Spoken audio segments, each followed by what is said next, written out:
the day before he was crucified. He's speaking to his disciples, and his disciples want to know, Jesus, which way is the way to the Father? How are we supposed to get back to the Father? Tell us the way to the Father. And Jesus says, you want to know the way? You want to know the path? You want to know the road? He said this statement in John 14. He said, I am the way, the path, the road. I'm the way, the truth, and the life. And the word right there for way is I'm the odos. I'm the road you've been looking for.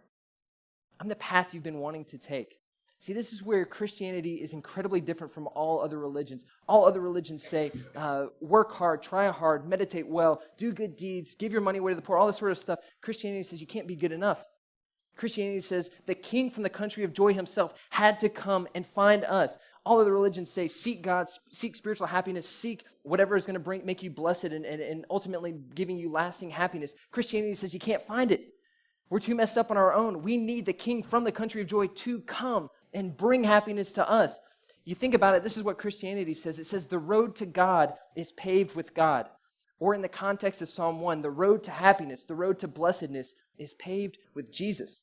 And he says you walk the Jesus way. Jesus is literally the path. You walk the Jesus way, helped out by the Spirit of Jesus to the Father of Jesus. That's the way the Christian believes, that there's only one road that actually leads to happiness. And so you've got atheists, you've got pluralists, and you've got psalmists who's pointed the correct direction. And so our friend, the student, puts on his backpack and he begins happily trotting along. And there's only one danger left for our friend. And the danger is this, that along the journey he'll give up. Along the journey he'll stop.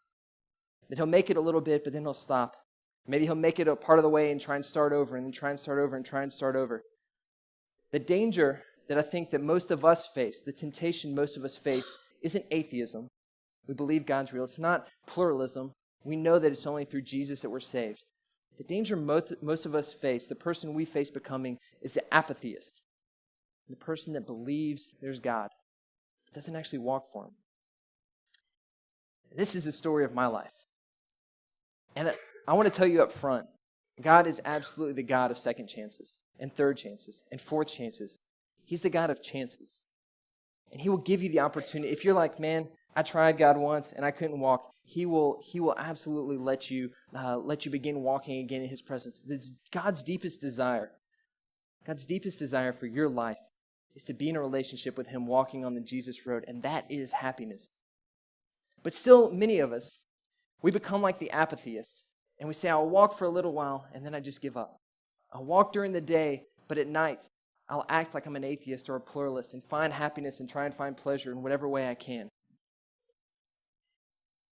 As I've been praying about that, in that position, God's just given me just a sentence for my own life that I feel like, for me, maybe for some of you as well, counteracts this apatheist position.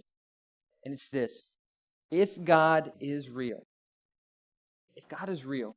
then the most logical thing I can do is make my life radically available to him. If God is real, the most radical thing I can do, the most logical thing I can do is make my life radically available to him. If he's real, then I'm going to follow him. If he's not real, might as well be an atheist, might as well be a pluralist, doesn't matter. But if he's real, if Jesus really came to this earth, if he really died on the cross, if he was really resurrected, it changes my history, it changes your history, it changes all history.